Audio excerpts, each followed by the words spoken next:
Greetings, this is Dyslexy from the Arma community group Shack Tactical. In cooperation with Bohemia Interactive, I'm creating a series of videos to explain some of the basics of Arma 3. In this video, we'll be covering a number of tips about how to operate effectively as an infantryman, to include situational awareness, positioning, dealing with contact, and how to put effective fire on the enemy. We'll start with the most fundamental aspect of survival, which is that of situational awareness. This simply means staying aware of your surroundings, knowing how to scan for threats, and maintaining a high level of awareness all around you, even when things are becoming chaotic. One feature of the Arma series that sets itself apart from others is the ability to look around independent of where you're aiming. This can be controlled in two basic ways. The first is by holding your Alt key, which enables this free look mode, and the second method is using a head tracking device like the Track IR to allow you to look around while still retaining aiming control. Whatever method you use, try to keep your head on a swivel.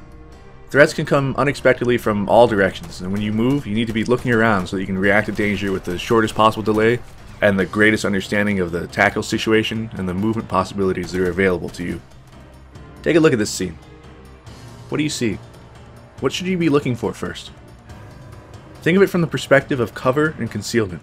Cover being an object that can stop common types of enemy fire like rifles and machine guns, while concealment is simply something that makes it hard or impossible to be spotted.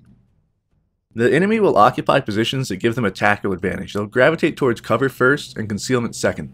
Scan these sorts of features first. Stone walls, buildings, tree trunks, and so forth. Look for signs of movement, however small. Sometimes the enemy will be easy to spot, particularly if they're caught unaware, such as when crossing open terrain or skylining on a hill. Other times, they'll be prepared for you, stationary, and good cover and concealment. You'll really have to work to spot them. Now, as to moving in this kind of hostile environment, first of all, plan your routes carefully. Avoid moving for prolonged periods in open terrain, and always be looking around so you know where you can take cover if you suddenly take contact. If you do need to move across open terrain, do so with an element of friendly forces covering you as you move. You move up, find a good position, and then you cover for them as they move up. Repeat this as needed to cross large patches of open terrain. This is known as bounding overwatch. Think of it like walking carefully on a slippery surface where you always want to keep one foot on the ground to preserve your balance. In this case, that's one element of soldiers covering while the other element or elements move. It helps to prevent you from figuratively busting your face from haste. Remember that movement draws the eye and attracts attention. Moving slowly or taking a lower posture can help to make you harder to spot. Be aware of the environment you're moving in to ensure you don't accidentally skyline yourself or place yourself into a highly contrasting situation. When there's no cover or concealment to be found, get low. At the very least, you'll be a harder target to hit.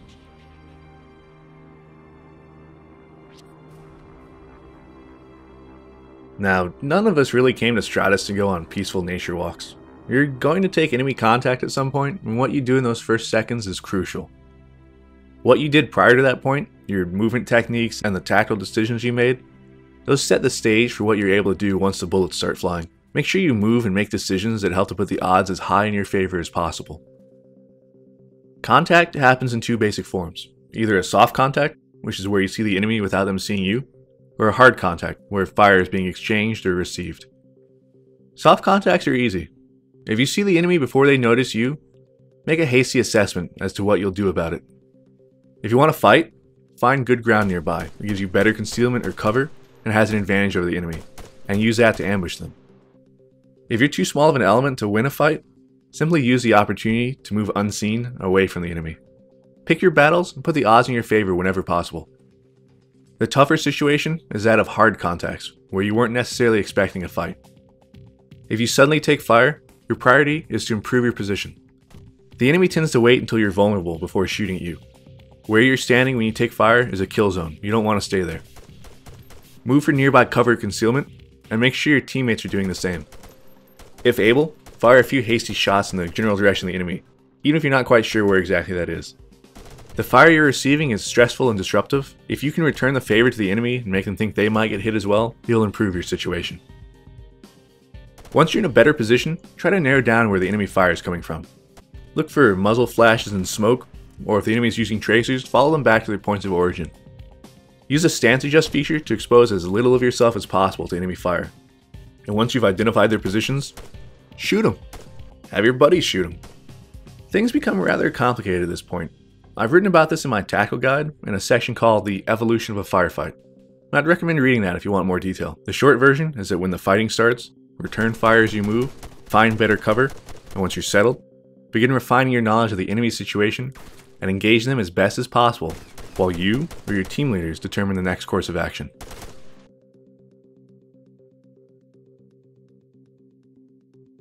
Now, as to shooting, there are several factors to accuracy. The primary ones are stance, movement, fatigue, and wounds. If you're tired or hurt, your weapon sights will not be as stable. If you're standing, you'll have a higher amount of sight sway than if you were crouched or prone. It's the same with movement. You'll have a harder time being accurate if you're moving while shooting. The further away the enemy is, the more important it is to be low to the ground and in a stable stance. Keep in mind that you can also use the hold breath feature to give yourself an extra bit of aiming precision for a short period of time. Your bullets will drop over range. Each weapon is zeroed to a specific range, and some have adjustable sights. You can see the zeroed range in the upper right of the HUD. If the target's closer than that, your bullets will strike slightly high, and if it's further, the bullet will fall below your point of aim. Look for puffs of dirt and dust to help you adjust your aim as you fire, and adjust your sights if needed to be more accurate. Keep in mind that every shot doesn't need to be at a perfectly visible enemy. If you can't directly see the enemy, but you know roughly where they are, shoot at positions that look like they'd be good positions for the enemy to take. If you see a patch of bushes and know there's enemy fire coming from that area, but you're unable to spot the shooter, put some rounds into the bushes. It's entirely possible you'll be able to hit someone you couldn't see, simply by paying attention and thinking through the situation from their perspective. Be liberal with your fire. This is not to say that you should just blow through magazine after magazine firing wildly from the hip while screaming, but rather that you shouldn't be too stingy with your ammo when it's a literal difference between your virtual life and death.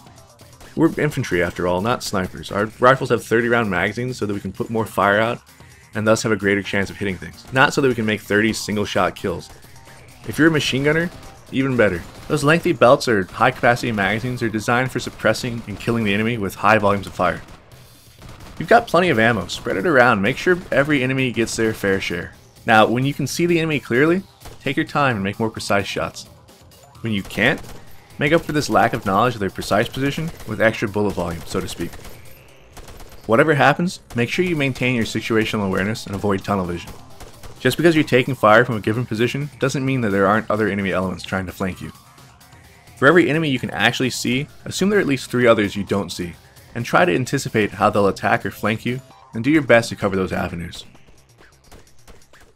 Alright, that wraps up this community guide. Hopefully you'll be able to apply some of the concepts we talked about towards your combat experiences on Stratus. Good luck and good hunting. For more community guide videos, be sure to subscribe to the official Arma 3 YouTube channel. For other Arma 3 updates, keep track of the official website, Facebook, and Twitter pages. If you'd like more in-depth tutorial and large-scale multiplayer gameplay of Arma 3 and the previous Arma games, I'd also recommend you check out my personal channel here. This is Dyslexy, and I'll see you on Stratus.